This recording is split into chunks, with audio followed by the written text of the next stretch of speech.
Doctor काळे साहेबांनी स्टेजवर यावे. शैलेंद्र अवस्थी सर असतील त्यांनी स्टेजवरती यावे. महाराष्ट्र राज्याचे कृषी मंत्री नामदार माणिकराव कोकाटे साहेब यांचं मी मनापासून अभिनंदन करतो. त्यांनी माझ्या विनंतीला मान देऊन एवढं बिझी शेड्यूल असताना म्हणजे 2 दिवसाचं अधिवेशन होतं पक्षाचं आणि 3 दिवसापासून मी कैलास काकांना, नाना सूर्यवंशींना, बनकर साहेबांना सगळ्यांना खूप विनंती करत होतो की मी हे जे कार्यक्रमाचं नियोजन केलं आहे हे खास करून जे महाराष्ट्रामध्ये खंबीर नेतृत्व म्हणतो आणि जे स्पष्ट वक्ता म्हणतो की कायम जनतेमध्ये स्वतःचं व्यवसाय काय असेल, परिवाराची काय असेल, कुठली तमा न बाळगता मला वाटतं मी प्रत्येक इलेक्शनच्या काळामध्ये साहेबांबरोबर होतो. मागच्या खासदारच्या काळामध्ये पण होतो, आता आमदारकीच्या काळात पण आहे. संघर्ष, कायम संघर्ष आहे आणि 24 तास जनतेमध्ये राहणारा व्यक्तिमत्व म्हणजे कोकाटे साहेब.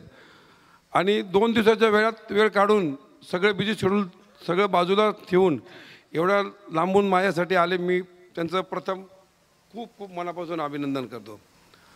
साहेब मी एकच विनंती करेल आपल्याला, कैलास काकांनी बोलले कारण ते द्राक्षाचा विषय आता कसमादेमध्ये आता द्राक्ष खूप कमी झाला आहे, फक्त बागलाण परिसरामध्ये आहे.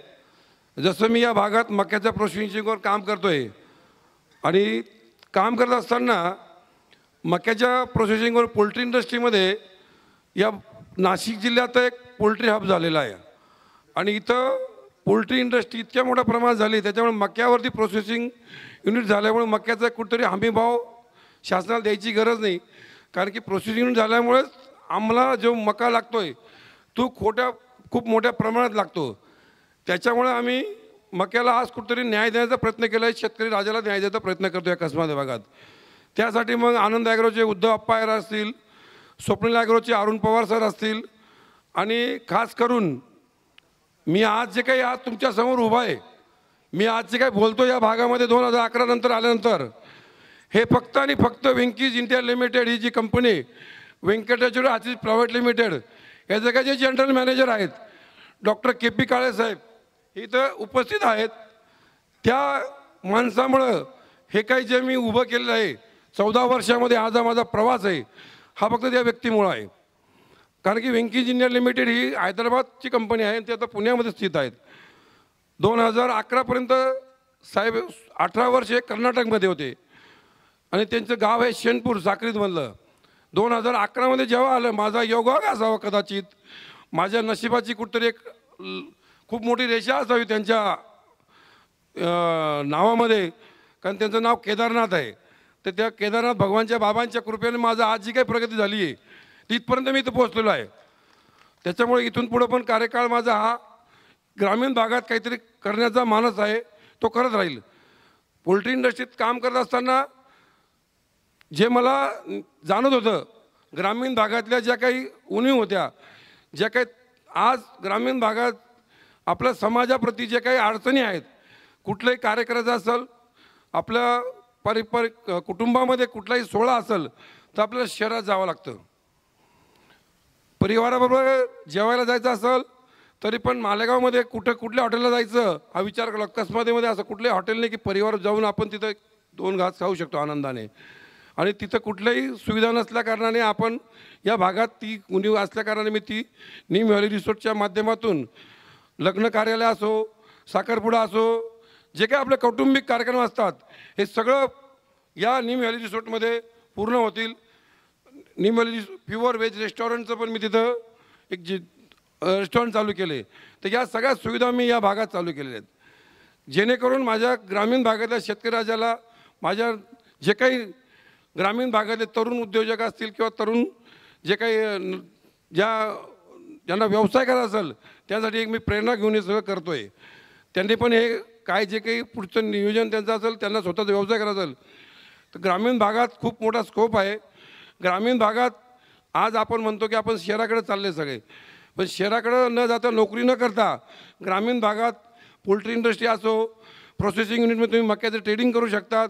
खूप मोठ्या प्रमाणात मक्याचं ट्रेडिंग आज आपले छोटे छोटे जे शेतकरी ते करतात, नवीन उद्योजक करतायत. कारण की आज आमची प्रोसेस युनिट झाल्यामुळे ती आज इथं विक्रीची व्यवस्था पण झाली या इंडस्ट्रीमुळे. म्हणून आता छोटे छोटे व्यापारी इथं आले आहेत. तर माझी आपणास नामदार साहेब विनंती असेल, या भागामध्ये कांदा आणि डाळिंब हे खूप मोठ्या प्रमाणात आहे आणि डाळिंबाचं क्षेत्र हे दिवसेंदिवस खूप कमी झालेलं आहे. आणि त्याचं कारण असं आहे की त्याला 2 रोगांनी त्रासलेला आहे, एक मर रोग आणि एक तेल्या रोग. याच्यावरती आपलं विद्यापीठ पण काम करतं आहे आणि जी काही आपली शासन आहे, कृषी विभाग आहे, त्यांना माझी आपल्याला माध्यमातून विनंती आहे की आपल्या भागात जे पहिले डाळिंबाचं पीक खूप जोरात होतं, शेतकऱ्याला हमखास जो काही पैसा मिळतो हा डाळिंबामध्ये मिळतो साहेब. कांदा, मका आणि भाजीपाल्यामध्ये कधी लकी ड्रॉ येतो, कधी 2 रुपयाने पण कोबी विकावं लागते, कधी 20 रुपये किलो पण मिळते. कांदा कधी 50 रुपयाने विकावा लागतो, कधी 1000ने विकतो, कधी 5000 पण विकतो. पण डाळिंब हा असा एक आपल्याला फळबाग आहे की तो हक्काचं, त्याला एकरामध्ये 2 लाख 5 लाख उत्पन्न देणारा हा डाळिंब आहे. त्या तेल्या रोगामुळे आपले शेतकरी नवीन लागवड करायला तयार होत नाही आहे, कारण की त्याच्यामध्ये आता खर्च खूप वाढतो आहे. तर याच्या मी एक आपल्याला विनंती करतो की आपल्या राऊरी विद्यापीठ असेल किंवा जे काही आपले कृषी विभाग असेल, याच्यावरती आपल्याला काय चांगला उपयोग किंवा याच्यावरती आपल्याला शेतकऱ्यांना काय मार्गदर्शन करून डाळिंब लागवड जास्त कशी करता येईल, त्यांना काय मार्गदर्शन देईल, हे तेल्या रोगापासून कशी सुटका होईल शेतकऱ्यांची, हे जर आपण या कृषी विभागामार्फत जर राबवलं तर मला वाटतं नाशिक जिल्ह्यामध्ये सगळ्यात जास्त डाळिंब पिकतो आणि त्याच्यानंतर कांदा पण पिकतो. त्याच्यावरती प्रोसेस युनिट पण सर झाले पाहिजे. बँक ऑफ महाराष्ट्राचे भोर साहेब आता मगाशी बोलत होते की आपल्या नाशिक जिल्ह्यामध्ये कांद्यावरती प्रोसेसिंग युनिट आणि डाळिंबावरती प्रोसेसिंग युनिटची आपल्याकडे गरज आहे. तर याच्यावरती कोणीतरी पुढचं पाऊल उचललं पाहिजे, जेणेकरून शेतकऱ्यांना त्याचा चांगला पैसा मिळेल. डाळिंबामध्ये आणि कांद्याच्या उत्पादनामध्ये त्यांनी आपण जर प्रोसेसिंग युनिट केले तर कांद्याला पण एक हमीभाव मिळेल.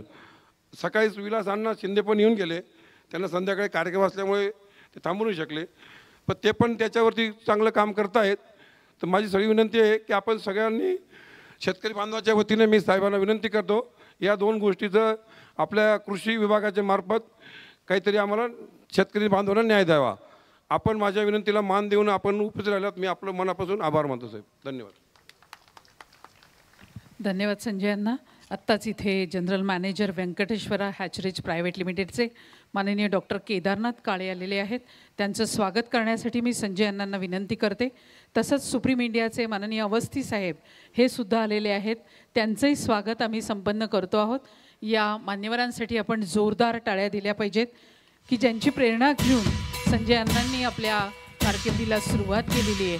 ते सर्वच जण आज शुभेच्छा देण्यासाठी इथे आवर्जून उपस्थित आहेत. त्यांचे मनपूर्वक स्वागत आणि धन्यवाद. यानंतर माननीय अवस्थी